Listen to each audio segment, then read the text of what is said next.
दोस्तों, आज की कहानी है घर में घुसखोरी करने वाली पड़ोसन। कहानी पसंद आए तो वीडियो को लाइक एवं सब्सक्राइब जरूर कीजिएगा। उस बिल्डिंग में वह हमारा पहला दिन था। थकान की वजह से सबका बुरा हाल था। हम लोग व्यवस्थित होने की कोशिश में थे कि घंटी बजी। दरवाज़ा खोलकर देखा तो सामने एक महिला खड़ी थी। अपना परिचय देते हुए वह बोली, मेरा नाम नीलिमा है, आपके सामने वाले फ्लैट में रहती हूँ। आप नए नए आए हैं, यदि किसी चीज़ की ज़रूरत हो तो बेहिचक कहिएगा। मैंने नीचे से ऊपर तक उन्हें देखा। माथे पर लगी गोल बड़ी सी बिंदी, साड़ी का सीधा पल्ला, लंबा कद, भरा बदन उनके सम्भ्रात होने का परिचय दे रहा था। कुछ ही देर बाद उनकी बाई आई और चाय की केतली के साथ नाश्ते की ट्रे भी रख गई। सचमुच उस समय मुझे बेहद राहत सी महसूस हुई थी। आज रात का डिनर आप लोग हमारे साथ कीजिए। मेरे मना करने पर भी नीलिमा जी आग्रह पूर्वक बोली, देखिए, आपके लिए मैं कुछ विशेष तो बना नहीं रही हूँ। जो दाल रोटी हम खाते हैं वही आपको भी खिलाएंगे। रात्रि भोज पर नीलिमा जी ने कई तरह के स्वादिष्ट पकवानों से मेज सजा दी। राजमा चावल, दही बड़े, आलू गोभी और न जाने क्या क्या। तो इस भोजन को आप दाल रोटी कहती हैं? मैंने मजाकिया स्वर में नीलिमा से पूछा तो वह हंस दी थी। जवाब उनके पति प्रो रमाकांता जी ने दिया, आपके बहाने आज मुझे भी अच्छा भोजन मिला, वरना सच में दाल रोटी से ही गुजारा करना पड़ता। लौटते समय नीलिमा जी ने 2 फ्लोरिंग चारपाई और गद्दे भी भिजवा दिए। हम दोनों पति पत्नी इसके लिए उन्हें मना ही करते रहे, पर उन्होंने हमारी एक न चलने दी। अगली सुबह रवि दफ्तर जाते समय सोनल को भी साथ ले गए। स्कूल में दाखिले के साथ नए गैस कनेक्शन, राशन कार्ड जैसे कई छोटे छोटे काम थे जो वह एक साथ निपटाना चाह रहे थे। ब्रीफ केस लेकर रवि जैसे ही बाहर निकले, नीलिमा जी से भेंट हो गई। उनके हाथ में एक पर्ची थी। रवि को हाथ में देते हुए बोली, भाई साहब, कल रात मैं आपको अपना टेलीफोन नंबर देना भूल गई थी। जब तक आपको फ़ोन कनेक्शन मिले आप मेरा फ़ोन इस्तेमाल कर सकते हैं। नीलिमा जी ने 2 दिन में काम वाली बाई और अखबार वाले का इंतजाम भी कर दिया। जब घर सेट हो गया तब भी नीलिमा को जब भी समय मिलता आकर बैठ जाती। सड़क के आर पार के समाचारों का आदान प्रदान करते। उन्हें देख मैंने सहजता से अनुमान लगा लिया था कि उन्होंने महिलाओं से अच्छा खासा संपर्क बना रखा है। उस समय मैं सामान का कर्टन खोल रही थी कि अचानक उंगली में पेचकस लगने से मेरे मुंह से चीख निकल गई तो नीलिमा जी मेरे पास सरक आई थी। उंगली से खून निकलता देखकर वह अपने घर से कुछ दवाइयाँ और पट्टी ले आई और मेरी चोट पर बांधते हुए बोली, जो काम पुरुषों का है वह तुम क्यों करती हो? यह सोनल क्या करता रहता है पूरा दिन? नीलिमा दीदी का तेज सुर सुनकर सोनल कांप उठा। बेचारा वैसे ही मेरी चोट को देखकर घबरा रहा था। जब तक मैं कुछ कहती उन्होंने लगभग डांटते हुए सोनल को समझाया, माँ का हाथ बटाया करो। ये कहाँ की अक्लमंदी है कि बच्चे आराम फरमाते रहे और माँ काम करती रहे। सोनल अपने आंसू दबाता हुआ घर के अंदर चला गया। मैं अपने बेटे की उदासी कैसे सहती, अतः बोली, दीदी, सोनल मेरी बहुत मदद करता है पर आजकल इंटरव्यू की तैयारी में व्यस्त है। इंटरव्यू कैसा इंटरव्यू? दरअसल इसे दूसरे स्कूलों में ही दाखिला मिल रहा है, लेकिन हम चाहते हैं कि इसे माउंट मेरी स्कूल में ही दाखिला मिले। क्यों, माउंट मेरी स्कूल में कोई खास बात है क्या?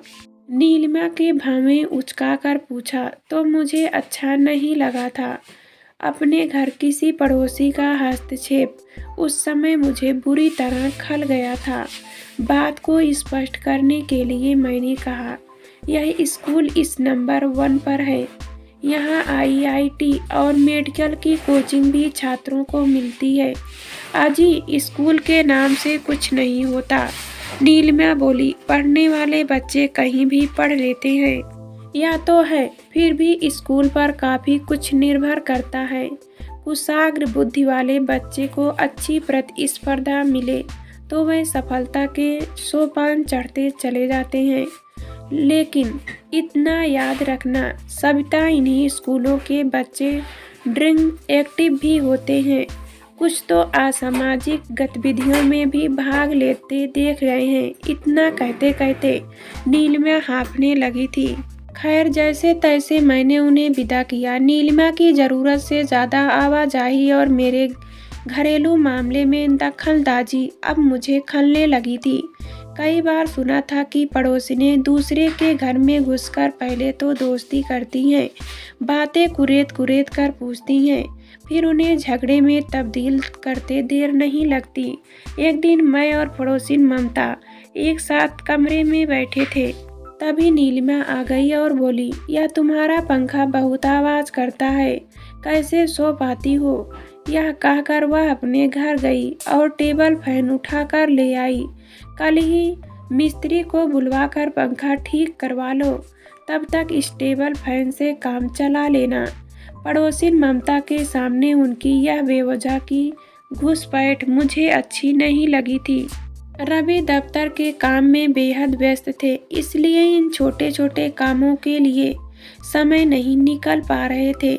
सोनल भी माउंट मेरी स्कूल के पाठ्यक्रम के साथ खुद तो स्थापित करने में कुछ परेशानियों का सामना कर रहा था। मिस्त्री कहाँ से बुलाता, मैं भी इस ओर विशेष ध्यान नहीं दे पाई थी। मैंने उन्हें धन्यवाद दिया और एक प्याली चाय बनाकर ले आई।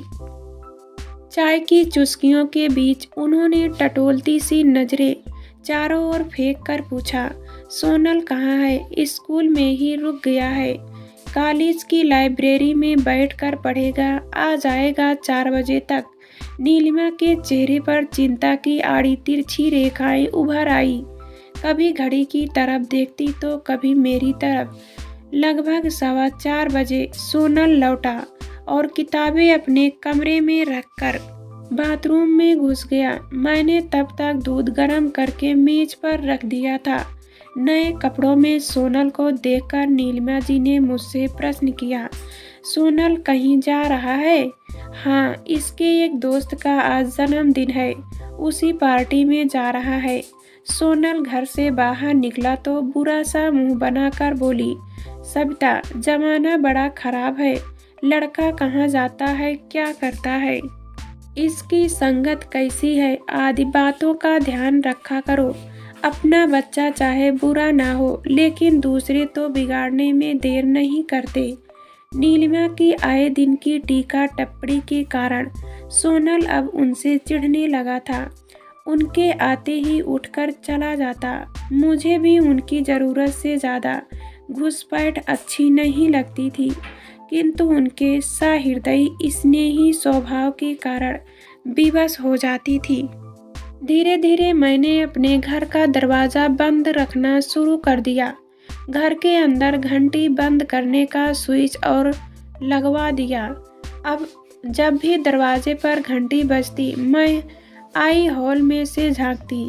अगर नीलिमा होती तो मैं घंटी को कुछ देर के लिए अनसुनी कर देती और यह समझकर कि घर के अंदर कोई नहीं है, वह लौट जाती। काफ़ी राहत सी महसूस होने लगी थी मुझे।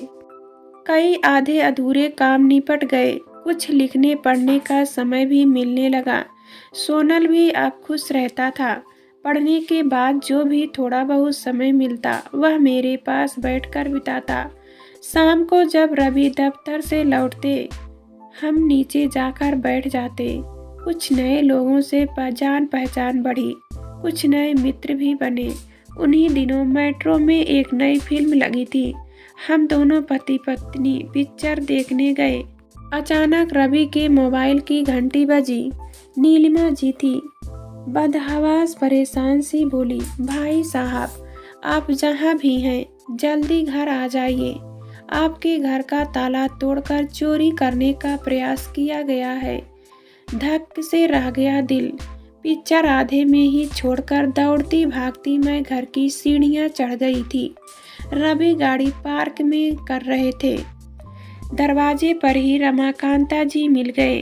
बोले, घबराने की कोई बात नहीं है भाभी जी, हमने चोर को पकड़कर अपने घर में बंद रखा है। पुलिस के आते ही उस लड़के को हम उनके हवाले कर देंगे। मैंने बदहवासी में दरवाज़ा खोला। अलमारी खुली हुई थी।